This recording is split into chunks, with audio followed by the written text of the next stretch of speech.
Arranca la semana política con los datos que mueven la agenda. Analizamos Plaza Pública en Infinita, en la 100.1, con Catalina Edwards, Roberto Isixson y la participación especial de Rodrigo Arellano en la 100.1, infinita.cl y YouTube. Infinita, palabras con poder. Bueno, comenzó la primavera, aires de cambio. Se siente un ambiente distinto en nuestro país. Las calles se tiñen de flores, de carteles también y banderas de los candidatos a diputado, y el ambiente se ha llenado de esperanza, debo decir, con una selección chilena que no ha mostrado mucho hasta el momento, pero el Mundial de la FIFA Sub-20 nos trae definitivamente un mood distinto en la previa de las elecciones. Van faltando solamente 7 semanas. Las encuestas han reflejado ciertas tensiones, carreras ascendentes, como en algunos candidatos sobre los cuales vamos a estar hablando, y la incertidumbre de un electorado que observa con muchísima atención cada debate y cada propuesta de los presidenciales. Estamos hoy día en Plaza Pública, en Infinita. Bienvenidos a un nuevo capítulo de este programa que cuenta con la presencia y la conducción de Roberto Isixson, gerente general de CADEM. ¿Cómo estás, Roberto? Muy bien, muy contento de estar estar de vuelta. Sí. 3 semanas de... ¿Fueron 3 o 2 semanas? No me acuerdo. 2 semanas. No, y estoy contento de que tener mi asiento aquí asegurado y que no me haya sido reemplazado de manera definitiva por mi querida amiga José Shea. Oye, al que reemplazamos hoy día fue a Rodrigo Bravo. Está con nosotros Rodrigo Arellano, vicedecano de la Facultad de Gobierno de la UDD. ¿Cómo estás, Rodrigo? Muy bien, Cata, muy contento acá reemplazando aquí. Un cruzado reemplaza a otro cruzado, así que no hay ningún problema. Oye, y una cosita, se te olvidó en todas estas noticias que son positivas a la clasificación de los Cóndores el sábado en el Mundial. Oye, tremendo. Lo que no hizo el fútbol lo hace el rugby. Sí, increíble. Un estadio repleto. Tenemos 2 años para aprender de rugby. Sí, es verdad. Oye, sí. Y le ganó a Samoa. ¿Sí? Samoa, la última vez clasificó ganando a Estados Unidos, pero esto es Samoa juega mundiales. Samoa gana partidos en un mundial, o sea, yo creo que bien notable. Sí, tremendo, notable. no, increíble. Digo, aprender porque yo no sé mucho de rugby y tenemos unos tremendos representantes de este deporte en nuestro país. Así que bueno, pero hay buenas noticias, a eso voy y por eso quería hacer esa introducción. Y no sé si ustedes perciben justamente ese cambio como de mood, Roberto. Hay un cambio de mood, hay un cambio de estado de ánimo y en general... Obviamente tiene un efecto el 18 de septiembre. El 18 de septiembre es muy relevante para nosotros. Nuestras fiestas patrias son un momento donde nos conectamos con nuestra identidad, con nuestros símbolos, con lo que nos representa, con la cordillera, con el guaso. El debate no es si vas a votar por Jara o por Caso o por Matei, es si la empanada es con pasa o sin pasa. Ese es el debate relevante. Y cuesta sacar la bandera de la casa, sobre todo cuando está jugando la selección chilena. Que la oficina todavía cuando yo llegué, que estaba de vacaciones, llegué y todavía están todavía están muchas casas. Hay que esperar hasta mañana. Y la decoración. Entonces, ahora bien, dicho eso, que tiene un efecto positivo evidentemente en el estado de ánimo, viene conectado desde mi punto de vista con un fenómeno que veníamos viendo ya hace un rato, que es el siguiente. Increíblemente, y a diferencia de los gobiernos anteriores, en este en particular, durante los primeros 3 años y medio, predominó en Chile el pesimismo. Cuando nosotros semanalmente le preguntamos a los chilenos, ¿usted está optimista o está pesimista con respecto al futuro? La gente nos decía pesimista. Y había un pesimismo estructural.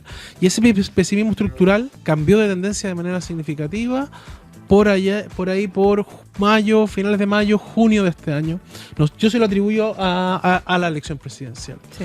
A la renovación de liderazgo, a la renovación de expectativas con la posibilidad de poder ganarle a la lucha a la delincuencia, al narcotráfico, a frenar la inmigración ilegal, a recuperar la senda del crecimiento. Y ya sea que votes por Jara, por Matei, o por Caso, por Kaiser o por París y por quien sea, digamos, que quien tú deposites esas expectativas en la primera vuelta, se produce una renovación de expectativas que se veía poco probable. Si el pesimismo estaba demasiado estructural. Entonces yo creo que esta combinación de variables, yo diría 3, ¿cierto? La elección presidencial el 18 de septiembre y que los Cóndores clasificaron al Mundial, hay un estado de ánimo evidentemente distinto. Sí. Oye, yo te agrego otro elemento más, que lo recoge la encuesta CADEM también, que es una alza en la aprobación presidencial que no se veía hace tiempo. El presidente está 34%, tengo entendido, de aprobación, que creo que una de las cifras altas del último tiempo.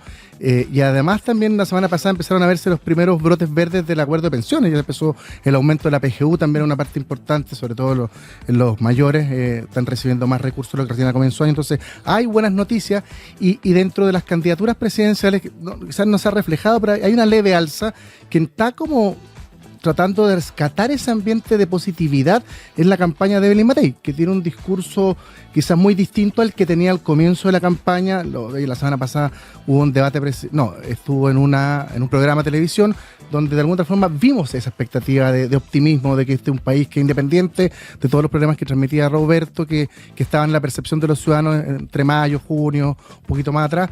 Está con un discurso diferente, un discurso de optimismo a diferencia de lo que tiene, por ejemplo, José Antonio Kast, que también, bueno... Sí, ella se pone en sintonía con esa sensación mucho más, de manera mucho más anticipada que el resto de los candidatos, y aportando un dato también adicional a propósito de lo que ustedes señalaban, de esta sensación país. El IPSA, la bolsa chilena, que siempre dicen se anticipa 6 meses a lo que realmente va pasando en el país, ha subido este año un 34%. Es la bolsa que más ha subido, si es que no la que más, una de las que más ha subido en el mundo este año, y eso refleja también un ánimo de los inversionistas mucho más positivo hacia adelante. Desde mayo, abril... Ocurrió también con Sebastián Piñera. Yo creo que en el mundo empresarial... la idea del cambio de color político, exacto, también gatilla algo a nivel económico. Hay una sensación en el mundo empresarial, y me tocó estar con ellos en el Chile Day en Londres y en Madrid, de que va a ganar la oposición. No hay probablemente claridad qué oposición va a ganar, si va a ser la de José Antonio Kast, si va a ser la de Evelyn Matei.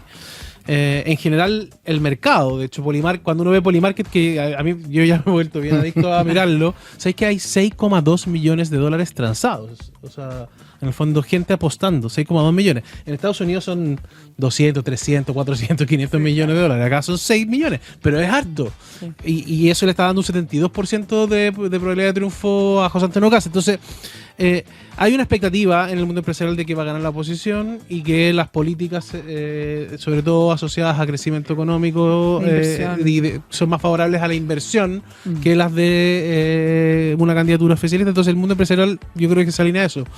El IPSA reaccionó casi de la misma manera con Sebastián Piñera, y no así lo hizo con... Bueno, no tenía fresco ese dato. Sí, pues cuando está la expectativa de que Piñera iba a ganar, el IPSA empieza a subir.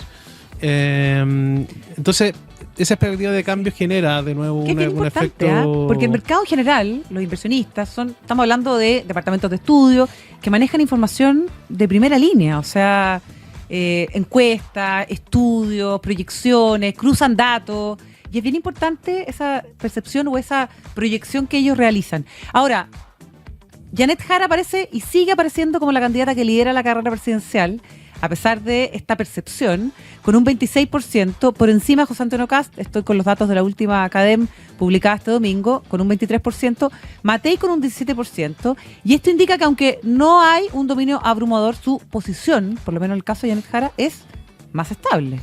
A mí me parece que es muy difícil pensar que Janet Jara no va a estar en la segunda vuelta, incluso más allá de que estos vaivenes que ha tenido su campaña o que no termina de tomar forma, que no tiene programa todavía definido, que no lo hizo tan bien en el debate, que no tiene rostros consolidados, sino que más bien aposta a rostros nuevos en su comando, y todos estos problemas que ha tenido, y que de alguna manera uno dice, parece que no está al 100% lista esa campaña, o nunca ha terminado de estar lista.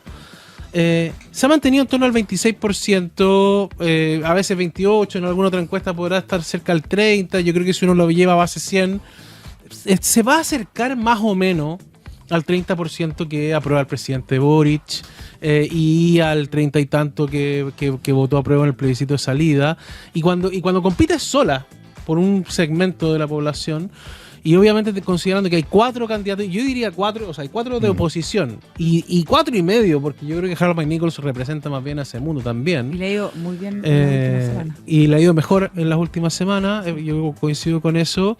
Es bien difícil pensar que Janet Jara no va a estar en la segunda vuelta. Si la pregunta todavía sigue siendo, ¿puede haber un cambio que no sea José Antonio Kast? Sí.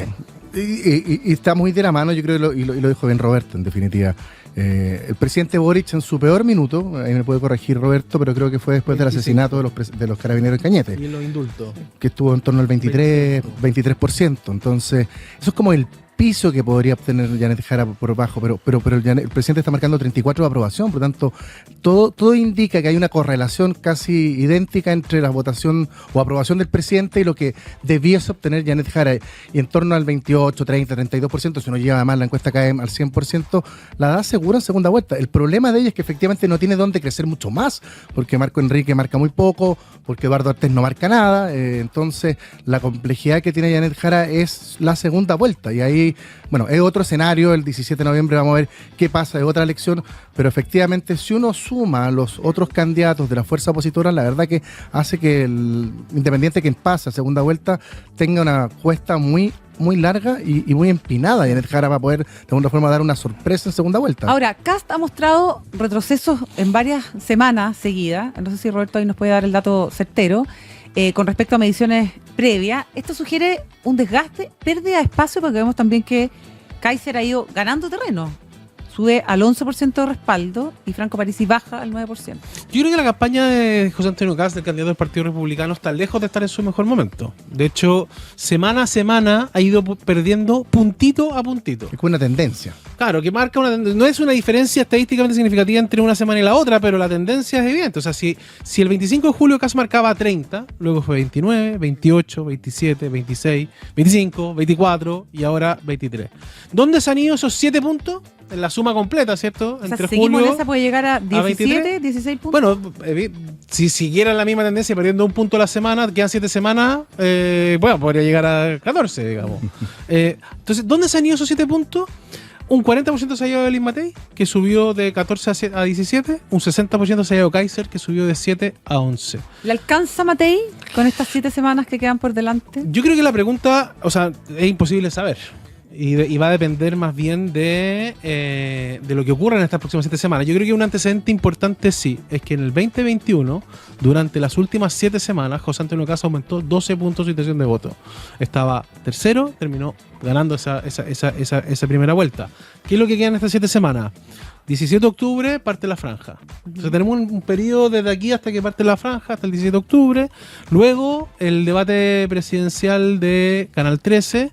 Luego Archie, luego Anatel. El candidato, más los programas de Mega, ¿cierto? El candidato. Está el programa de TVN.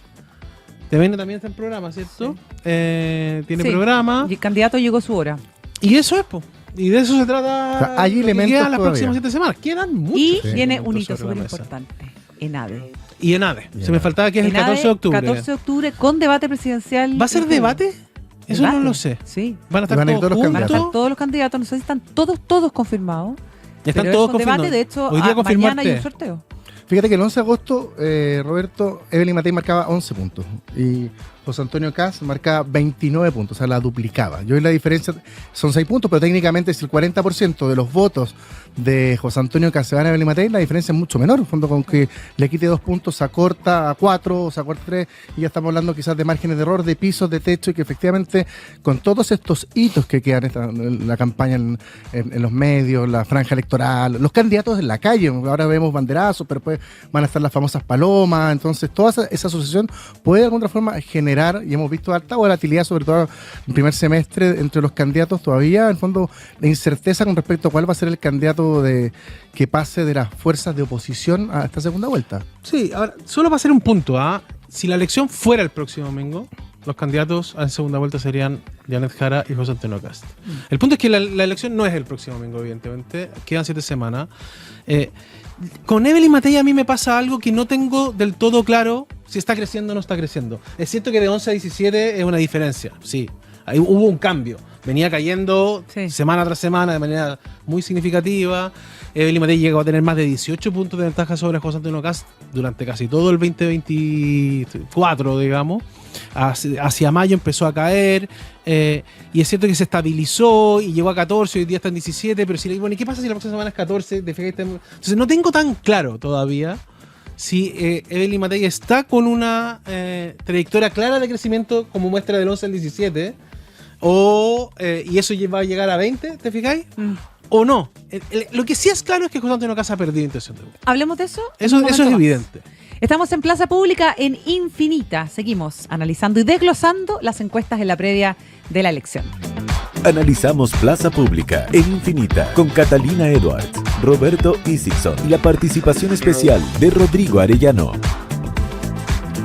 Seguimos en Plaza Pública en Infinita, estamos junto a Rodrigo Arellano, él es vicedecano de la Facultad de Gobierno de la UDD, y Roberto Isixson, gerente general de CADEM. Y hagamos un zoom o un doble clic a los movimientos que también se descuelgan de estos números, particularmente asociados a Johannes Kaiser. Bueno, Kaiser yo creo que tiene una tendencia a la alza clara. Estaba en 7, hoy día está en 11, ha crecido 4 puntos, eso es una diferencia estadísticamente significativa, al menos en nuestra encuesta. Recoge, decía yo al principio, más o menos el 60% de la caída de José Antonio Kast, y de alguna manera es electorado que en febrero estaba diciendo Kaiser. Si Kaiser llegó recordemos que Kaiser llegó hasta el segundo. Había dejado tercero a José Antonio Kast. Entonces está recuperando con su campaña a ese electorado que ya había declarado en algún momento que votaba a Kaiser y que había migrado a Kast. Hoy día parece haber vuelto a Kaiser. Y son principalmente jóvenes de estratos populares. Este es el segmento que se informa por YouTube. Este es el segmento, mucha red social. Mucho red social. Esto es mucho YouTube, es mucho TikTok, sí. Es algo de Instagram menos, pero Instagram también. No es un personaje que esté informando por el radio como La Infinita o por la televisión. ¿Te fijas? Entonces es un segmento donde creo que, y por eso me calza ahí la noticia que José Antonio Kast había apostado en esta primera etapa a aumentar su financiamiento a la estrategia de comunicación digital, más que a otra, digamos. Y eso tiene sentido por el tipo de público donde ha caído de manera más fuerte Kast en las últimas semanas. Sí. Kaiser marcó un punto importante en el debate, fíjate. Yo creo que de ahí se ha visto un alza especialmente en Johannes Kaiser y Acosta, también de José Antonio Kast, que ambos tuvieron performance muy distinta. Kaiser logró entender lo que era un debate presidencial, logró hablar de su público, no entró en disputas ni peleas innecesarias. En cambio, José Antonio Kast sí, en el fondo, se equivocó en la estrategia, entró muy rápido a pelear con Janet Jara. Se molestó. Nunca salió de ese barro, en el fondo, y finalmente yo creo que está capitalizando un poquito eso Johannes Kaiser de alguna otra forma. Han mostrado poca fibra personal los candidatos, salvo este fin de semana que Evelyn Matei habló por primera vez de la enfermedad de su marido. En el programa Yo Candidato Llegó la Hora. En el programa de TVN, sí. Exactamente. Y esta semana se le abre otro espacio en el candidato de Mega, donde también probablemente va a entrar en esa tecla personal. Y es importante lo que empieza a pasar desde el punto de vista emocional, con estos detallitos que empieza a leer el electorado en esta semana, Rodrigo. Yo creo que las elecciones siempre tienen un componente emocional bien relevante, fíjate, a veces incluso más importante que lo programático. Ahora, sin duda, conocer la historia, las personas, las emociones, influye. Pero yo tengo la impresión de que, no sé si Roberto piensa lo mismo, que estamos entrando en una etapa que creo que las ideas y las propuestas programáticas van a ser muy importantes. Y eso tiene que capitalizarlo, me imagino que los candidatos de oposición, frente sobre todo a José Antonio Kast, que no ha salido de un eje fondo de ideas de seguridad y de empleo. Además que en grandes discursos, pero no hemos visto aterrizar propuestas concretas, fondo, más allá de estas típicas que son muy buenas para el TikTok, que efectivamente esto de baila no sé qué cosa, de la PGU te amo, plan cuadrante no sé qué cosa, pero que ahora, sobre todo teniendo en cuenta que hay un electorado que no es tan habitual a la política, que son un poquito más de 5 millones de personas que van a estar obligadas a votar, sin duda las ideas tengo la sensación de que influyen. Yo pensé, fíjate que esta elección iba a estar marcada por la experiencia. El eje experiencia es muy importante y creo que las ideas van a empezar a reemplazar ese eje experiencia en esta etapa de la campaña que se está iniciando. Sí, importante eso. Yo tengo la impresión de que lo hemos planteado en algún otro programa, ¿cierto? Que la fórmula para ganar la elección presidencial es tendencia de largo plazo, ¿cierto? Más coyuntura, digamos. Es administrar la coyuntura. Y es al final 50% forma, 50% fondo. El elemento más relevante en una elección presidencial siguen siendo los debates. Nosotros lo medimos con menos intensidad porque han crecido la influencia de las redes sociales, pero los debates siguen siendo el elemento decisivo. Y en el debate son las ideas sí, pero es la forma. Y efectivamente es la capacidad comunicacional, es lo que llamamos la búsqueda por el liderazgo performático, que está creciendo no solo en Chile, sino que en todo el mundo. Entonces, la performance que tú tienes en un debate es especialmente relevante, ya sea porque pasaste más tiempo atacando a otro, o porque no fuiste capaz de expresar tu idea, o no fuiste capaz de responder una pregunta, o reaccionaste, o te picaste, el que se pica pierde. Entonces, en ese sentido... De hecho, ¿qué sabemos de Harold McNichols? Que lo hizo muy bien en el debate, pero en la forma, ¿no? No en el foro. Nadie sabe. Yo que no vi el debate y le pregunté, ¿qué dijo Harold McNichols? Nadie fue capaz de decirme nada, solo pero lo hizo muy bien. Exacto. Pero que fue moderado, que el tono se diferenció con respecto a los demás, ¿cierto? Esto es pura forma. ¿Y eso a Parisi le ha pasado la cuenta? Yo creo que a Parisi efectivamente le ha pasado la cuenta en 2 o 3 oportunidades, pues está un poquito revolucionado, ahora ¿no? Está y a Marco Enríquez también, ¿eh? Sí. A mí me ha llamado la atención de que Marco Enríquez siga marcando 1%. Que no le haya sacado ni un puntito a Janet Jara. Porque Janet Jara no ha tenido una campaña estelar. Pero no parece cederle ni un espacio a Marco Enríquez. Entonces me parece que el tema de las formas, Parisi y Marco Enríquez están un poquito al debe. Tienen obviamente 7 semanas para corregir. Sí. Me parece que José Antonio Caz en las últimas 7 semanas no ha estado del todo fino en las formas. Y sí creo que Belín Matei ha mejorado mucho su despliegue emocional. Hay una diferenciación clara con respecto a José Antonio Caz. Yo soy largo plazo, tú eres corto plazo. Porque en el fondo la atención giró en el gobierno, es el gobierno de emergencia versus esperanza, ¿cierto? Entonces la pregunta es, ¿qué es lo que va a predominar? Si yo creo que ahí está la pregunta adelante. ¿Quién va a pasar a la segunda vuelta? Lo vamos a ver. ¿Va a ganar el corto plazo o va a ganar la esperanza? O sea, ahí está la tensión.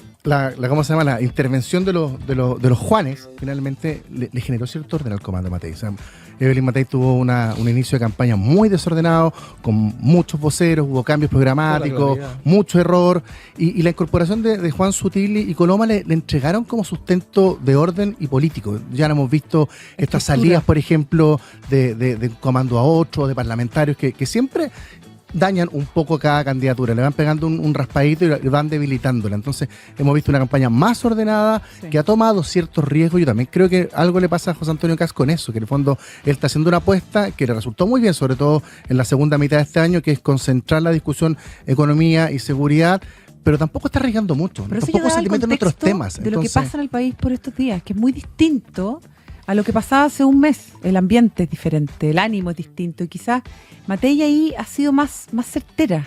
Lo que pasa es que yo creo que, yo estoy con Rodrigo, yo creo que Matei está arriesgando más, porque es la que necesita evidentemente arriesgar. Y creo que, y voy a compartir con eso, que la estrategia de José Antonio Caz del debate no fue la correcta. O sea, es difícil tomar una decisión.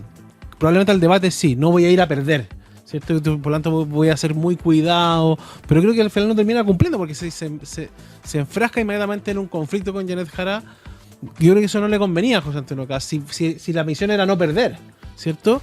Pero creo que lo que ha pasado durante Caz es que está como tratando de administrar su paso a segunda vuelta, y deja de arriesgar, y deja de jugar, y deja de desafiar el límite, por así decirlo, que es lo que genera atracción, que es lo que genera tensión.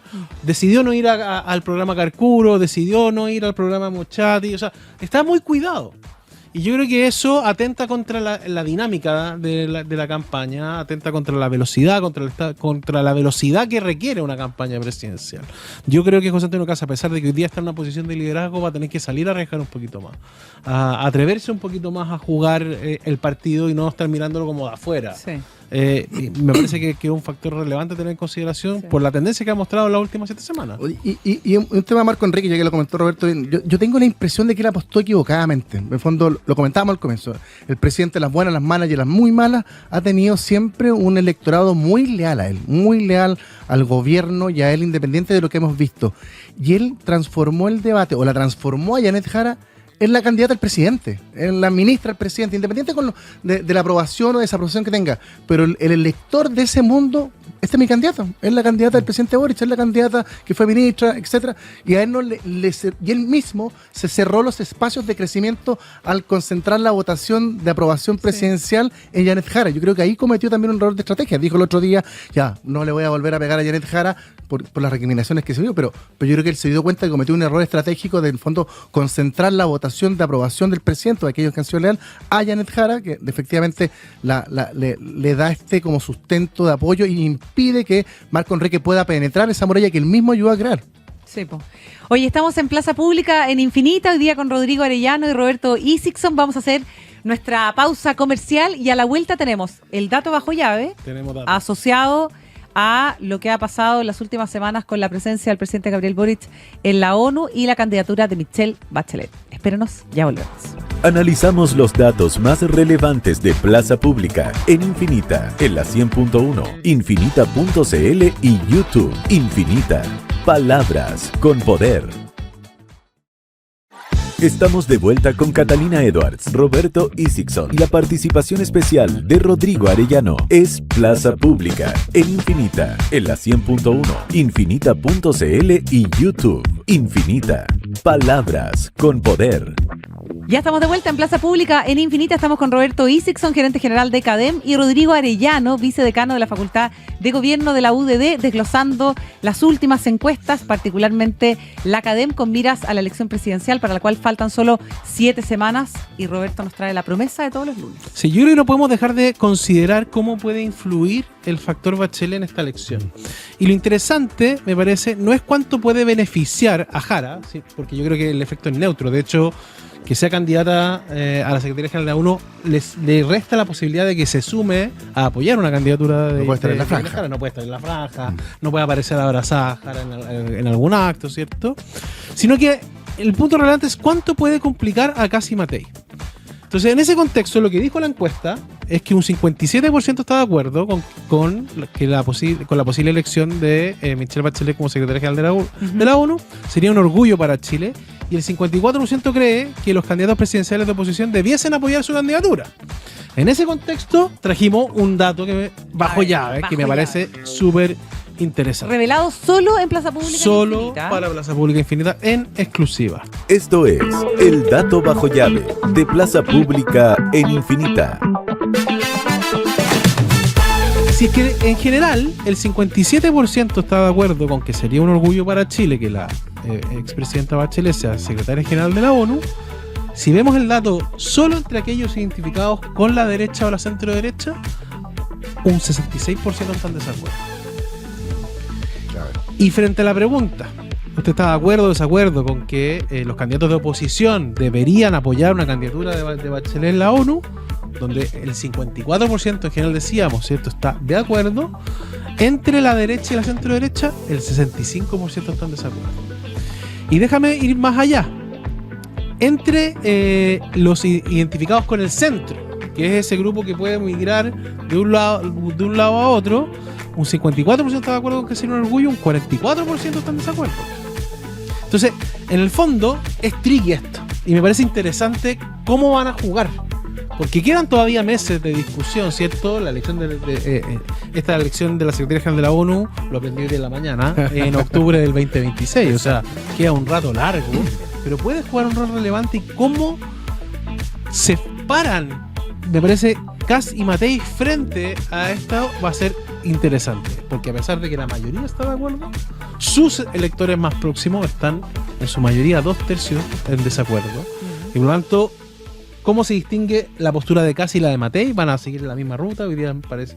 Yo entiendo que su decisión ha sido por ahora medio echarse para atrás y medio mostrarse. Se verá en marzo, dijo el otro día Gabriel Matei. En marzo lo veremos. En marzo lo veremos, cuando sea presidenta. Y José Antonio Kass también algo parecido. Como que no se socializó antes, ¿no? En el fondo, entonces, con la oposición. Pero me parece interesante que yo creo que esto va a ser un factor que probablemente el gobierno y la candidatura de Janet Jara van a intentar usar en su favor en las próximas semanas, porque definitivamente, porque tensiona. Totalmente. Tensiona a la derecha versus al resto de la población lo saca general. el pizarrón. Exacto. Totalmente. Entonces me parece que es un dato bajo la llave que puede o no jugar un factor en la elección. Sí, pero el dato que acabas de entregar es bien relevante, porque en el fondo ratifica un poco la decisión o de no apoyar esta candidatura o chutearla para marzo, porque en el fondo mi electorado no estaría de acuerdo con apoyarla. Yo creo que por eso pero mismo, si eres un estadista y querés ponerte por arriba, no sé, debería como apoyar, porque la mayoría de la opinión pública está a favor, pero tu segmento está en contra. Entonces, va a ser una decisión, fíjate, que les va a costar, creo yo. Importante. Yo creo que les va a costar a los candidatos. Fíjate, yo he visto parlamentarios que también van a la reelección, a la reelección, han sido mucho más críticos de esta decisión del presidente de postularla que los propios candidatos. Y bueno, los que no van a la reelección, por ejemplo, Iván Moreira le prestó su apoyo y habló que era una pequeñez, no apoyar a Michelle Bachelet, etcétera. Oye, en general, la gira del presidente a la Asamblea de la ONU tuvo harta visibilidad y fue bien comentada, incluso también en la encuesta. Ustedes plantean también otra interrogante, de acuerdo a la comunidad internacional, con la actuación en la intervención militar de Israel en Gaza, y también por las energías verdes, y también sobre el peso que tiene la ONU. Y es bien interesante lo que responde también la ciudadanía a propósito de lo mismo, porque hay apoyo a las causas globales, ¿no es cierto?, en Gaza, con el tema de las energías limpias, pero no necesariamente confianza en los organismos multilaterales. Y lo que más me llama la atención, porque lo que medimos ahí fue la cuña de Donald Trump, digamos, es que la ONU es un espacio de palabras vacías, ¿cierto? O sea, en el fondo es la eficacia de Naciones Unidas, y tiene un 77% de acuerdo. O sea, es un organismo relevante que en general tiene una evaluación no tan negativa, porque lo habíamos medido en ocasiones anteriores, pero sí se percibe como un espacio de poca relevancia, pero de relevancia en el hacer.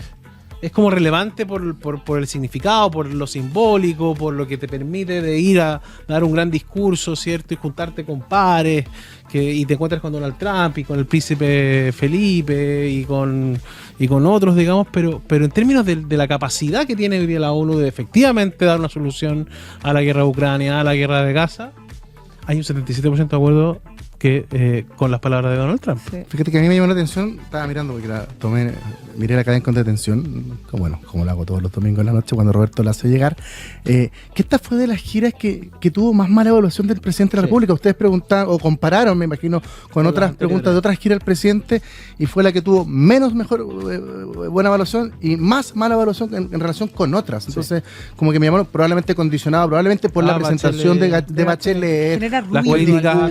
Exacto. Entonces, creo que es bien relevante en el fondo lo que tú dices. No vi a Macron, cuenta. No, que Macron no lo dejaron pasar a una comitiva. Tuvo que llamar a Trump. Y se bajó la policía y no lo reconocieron. Sí, lo vi. Y llamando a Trump, Sí. Oye, Donald, ¿me voy a ayudar? O sea, si bien todas estas giras de alguna otra forma son muy relevantes y siempre sacan a la luz buenos resultados, no fue de las mejores del presidente Boric, fíjate. No fue efectivamente de las mejores evaluadas, pero sí muy visible, ¿no? Sí, Me parece, sí. Tuvo mucha visibilidad. Ahora, el encuentro con Jackson yo creo que también puede pasar un poco la cuenta. Toda la razón, Sí, efectivamente. Se me olvidó esa. Sí, ese buen detalle, que yo estoy aquí por personas como Giorgio Jackson. Claro, Y fue, Esa comentario frase- y salió en todos lados. Esa frase Sí. le puede haber jugado en contra. Sí. Yo estaba en Londres cuando Donald Trump fue a Inglaterra. Ya. Se paraliza, o sea, en términos de turismo Se no volvió pasa loco nada. con Kate. En términos de turismo no pasa nada. O sea, Londres funciona igual. O sea, salvo que esté probablemente pasando por donde está él. Pero en el fondo toda la televisión, y tú entras a un pub y está la tele y está Donald Trump en todas partes. Y me pasó lo mismo. O sea, es increíble lo que está generando en el mundo Donald Trump.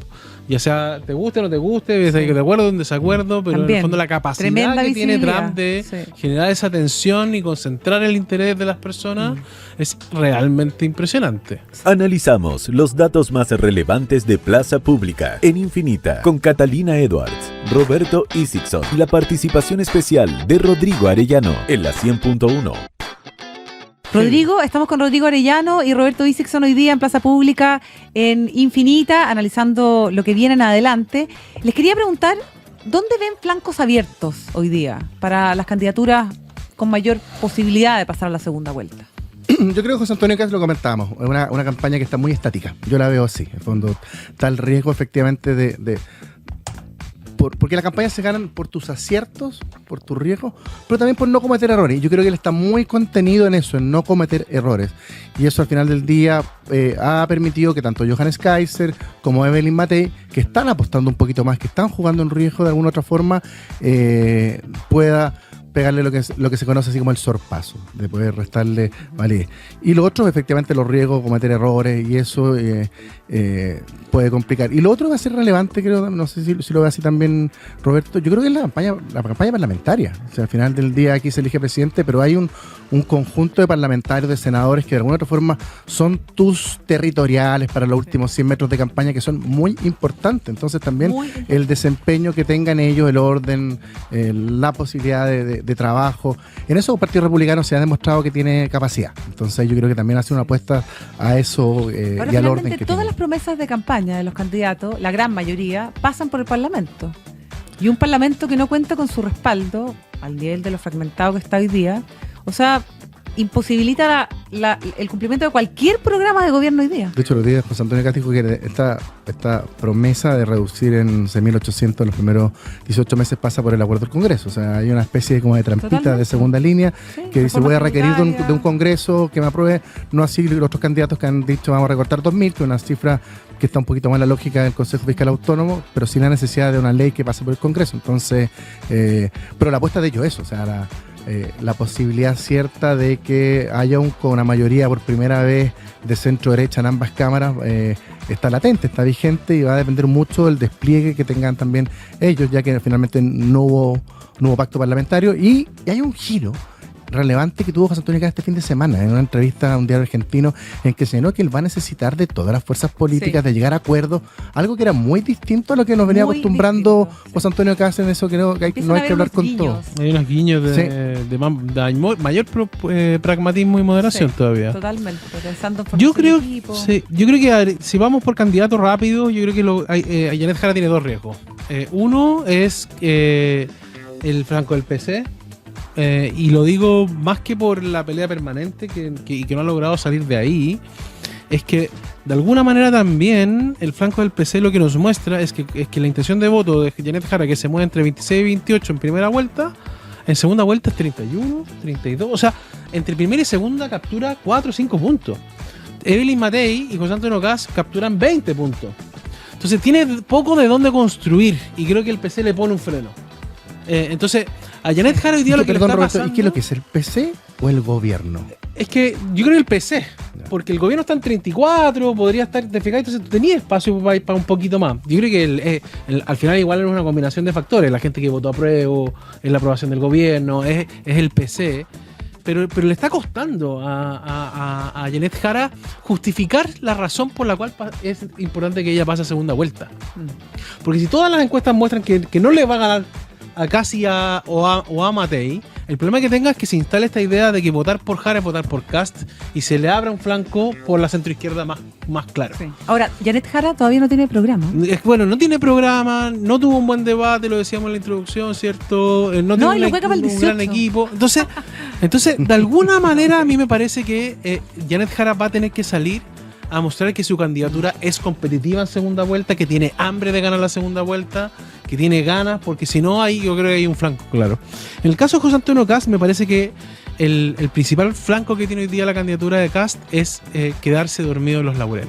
Es cierto que el 34% cree que va a ser el próximo presidente de Chile, es cierto que el 70% Pulimar que apuesta por José Antonio Cast, que todavía hay una diferencia significativa con Matei, pero quedarse dormido en los laureles y no tener una campaña activa, movida, entretenida, que llame, que tenga una mirada de futuro, y se queda solo en el corto plazo, me parece que podría terminar se viendo sorprendido. Y en el caso de Evelyn Matei, a mí me parece que la principal amenaza es que si no logra generar un cambio que la mantenga en una tendencia que cierre la brecha, se pueden empezar a poner nerviosos. Y cuando se pone nervioso, lo vimos los últimos 2-3 meses antes de que asumieran los Juanes, que yo voy a conseguir con eso, se cometen errores en esa campaña. Entonces, en la medida en que estemos más cerca, si no están dentro del margen de error, podría reinar el nerviosismo y que los errores vuelvan a suceder. Sí, definitivamente. Bueno, vienen hitos súper relevantes, ustedes mencionaban los debates, las entrevistas lo comentaba yo también la semana pasada, de los cónyuges, las cónyuges, no han aparecido. Yo creo que es súper importante empezar a mostrar esa cara como familiar de los candidatos, más allá del tema ideológico. ¿Va a haber don Francisco? Porque No sé, eso ocurrió ahí, ¿o no? pero matinales de todas maneras, o sea, empieza a aparecer esa otra cara de los candidatos que también aporta en como sustancia, por así decirlo. Bueno, en el caso de Matei sí apareció el cónyuge, una entrevista de La Tercera que removió bastante piso con el tema de la gobernabilidad y la, ¿cómo se llama? Paz social. Pero las entrevistas. Sí. Claro, como la parte tele, más, digamos, sí, ¿cierto? tele, claro, la familia, el desayuno, el pasco palta, cómo se... Eso enriquece mucho la campaña.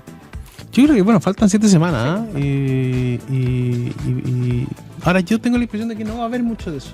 ¿No? No. Para no arriesgar. Y porque probablemente también el contexto es un poco distinto al del 21.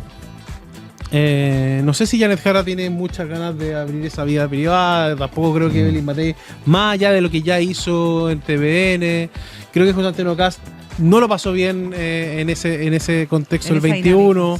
O sea, yo creo que le pegó fuerte ese programa. Entonces creo que han sido bien pragmáticos en dejarlo de lado en esta oportunidad. Yo creo que no van a tener un rol muy relevante en esta elección. Oye, mañana tenemos cifras de desempleo y de actividad, lo habíamos comentado al comienzo. La percepción general sigue siendo de mucho pesimismo económico. La mayoría cree que la economía está estancada o retrocediendo. Y hay una minoría que evalúa como positiva su situación familiar y la de las empresas. Sobre el rumbo del país, la mayoría cree que Chile va por mal camino todavía. Roberto. Así es, y sigue siendo un sentimiento predominante porque en el fondo lo que nos lleva a hacer esa evaluación tiene que ver con las cosas que nos presionan en el corto plazo. Y eso es inseguridad relacionada a la delincuencia y al crimen organizado, inseguridad relacionado a la inmigración y inseguridad que asociada a el empleo y a la capacidad que tengo de poder llegar a fin de mes. Entonces, porque acá hay una pequeña trampa que económica que siempre es compleja en la relación con la opinión pública. Porque cada vez que nosotros comunicamos que estamos ganándole la batalla a la inflación y que estamos acercándonos a la meta y que es una buena noticia porque estábamos en 14 y ahora vamos camino al 3, el problema es que el costo de la vida es un cambio de manera estructural. O sea, ya te comiste el 14. Llegó para quedarse. Claro, y los sueldos no aumentaron un 14%, ni 21%. Que, ¿te fijas? Entonces, en el fondo, se generó un desajuste que los sueldos no han sido capaces de corregir. Por la informalidad, por la falta de competitividad. Entonces, hay un riesgo en que el discurso, sobre todo que viene del gobierno, aparezca como poco creíble cuando no hay crecimiento económico.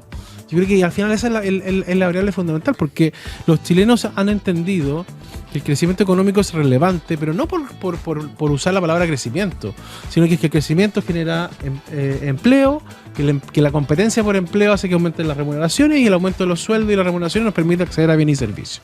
Y esa rueda virtuosa, ¿cierto?, es lo que permite que mejoren las expectativas. Si al final no hay nada que nos haga más feliz que poder comprarnos algo. Perdona a los que creen que la felicidad se construye desde el mundo interior. El mundo interior y la paz, digamos. Igual un poco, pero de todas maneras, me parece que es súper irrelevante para unos más, para otros menos. Sí. Pero a esas personas que creen que la felicidad se construye con el mundo interior, también les gusta comprarse cosas. Sí. Oye, estamos en Plaza Pública en Infinita, volvemos con el último bloque para ir cerrando y comentar algo sobre las declaraciones de Evelyn Matei a propósito del conflicto entre Israel y Gaza. Ya volvemos. Analizamos Plaza Pública en Infinita con Catalina Edwards, Roberto Isixson y la participación especial de Rodrigo Arellano.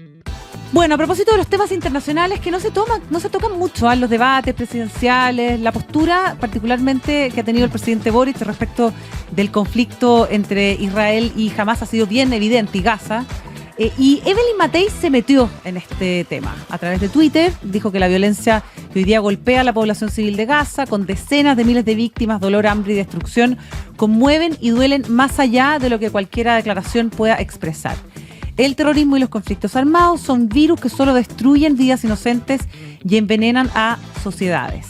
El salvaje y brutal ataque terrorista de Hamás en octubre de 2023 no se justifica bajo ninguna circunstancia, tampoco la respuesta desproporcionada del gobierno de Netanyahu, que ha costado la vida a miles de niños, mujeres y víctimas inocentes. Tenemos una tremenda comunidad palestina en nuestro país. Exacto. La metieron porque esa fue una pregunta del programa de TVN. Sí, exactamente. Sí. Ahora, ¿era necesario que se metiera derechamente en este tema? Importar, como dicen algunos, este conflicto a la campaña presidencial. O sea, alguien que pretende ser presidente de la República tiene que tener una mirada de las políticas y lo que sucede en el mundo. Me parece que era bien necesario.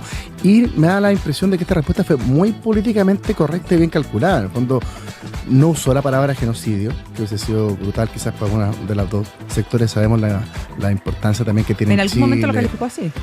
la comunidad de Israel y la comunidad palestina. Entonces, entró un conflicto describiendo lo que yo creo que es. O sea, aquí hubo un atentado brutal y también hay una respuesta que a esta altura de la vida ya nadie discute, que es desproporcionada por parte del gobierno de Israel, de Netanyahu particularmente. Entonces, si bien no son temas que a uno le gusta llevar al ruedo, un candidato presidencial tiene que tomarlo, y me da la sensación de que salió jugando por el lado y jugando bien. Por el fondo, fue una buena descripción de lo que está pasando, a diferencia quizás de lo que ha hecho el presidente Boric, que el presidente Boric ha sido mucho más duro, mucho más crítico con el gobierno de Israel que lo que vimos en la respuesta de Evelyn Matei.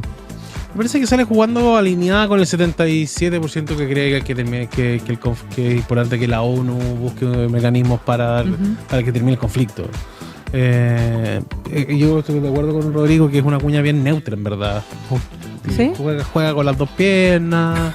Sí. Le pega a Israel, pero le pega a Hamás, ¿te fijas? O sea, evita usar conceptos que puedan ser usados de manera más polémica acá en Chile.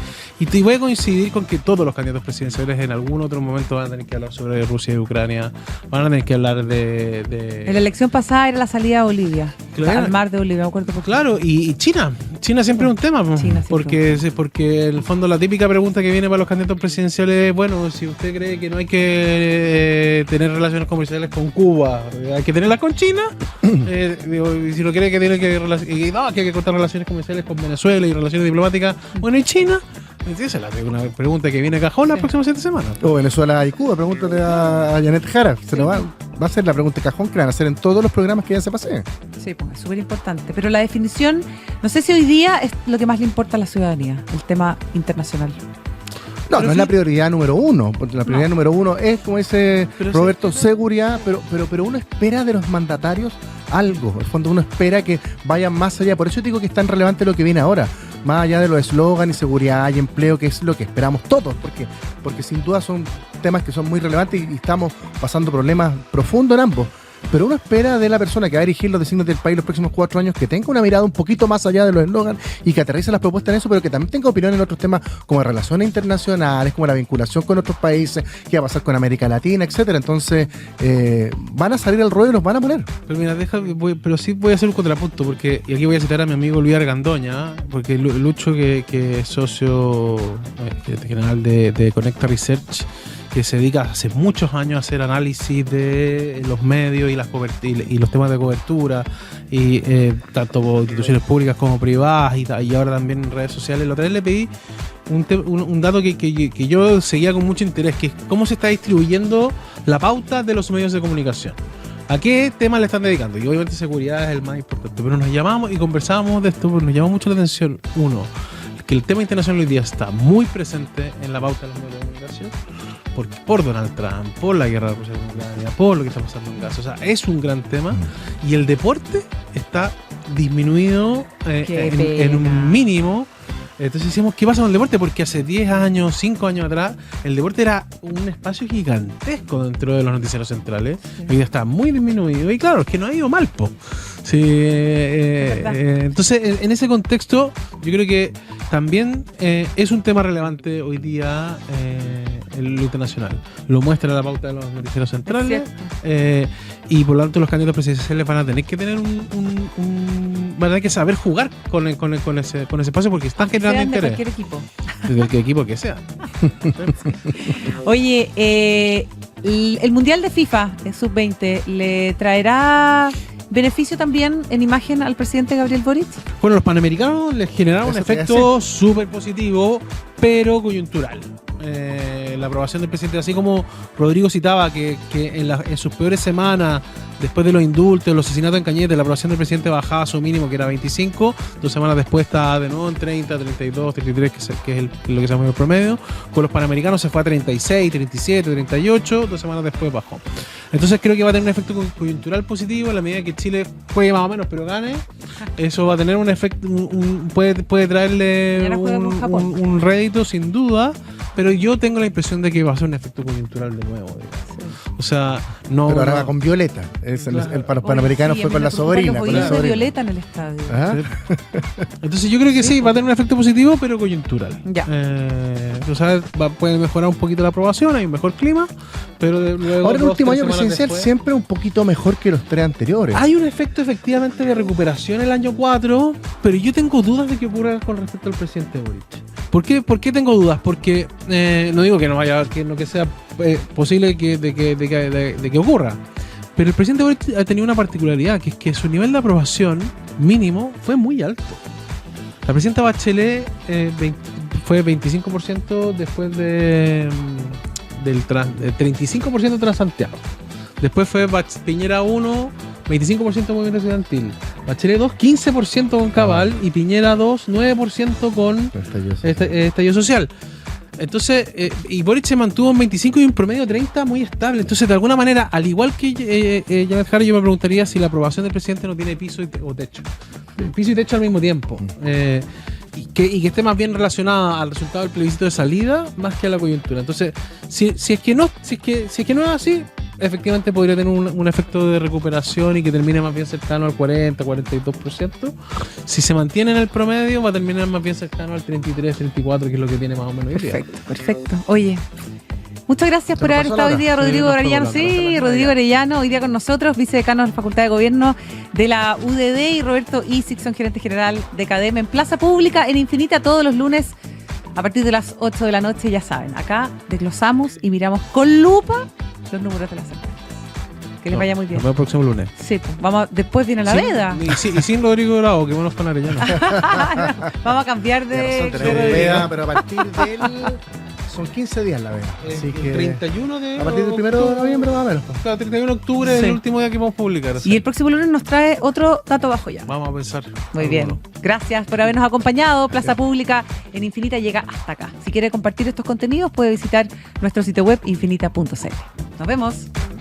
Aquí termina Plaza Pública en Infinita. Arrancamos la semana con los datos que mueven la agenda con Catalina Edwards, Roberto Isixson y la participación especial de Rodrigo Arellano por Infinita en la 100.1, infinita.cl y YouTube. Infinita.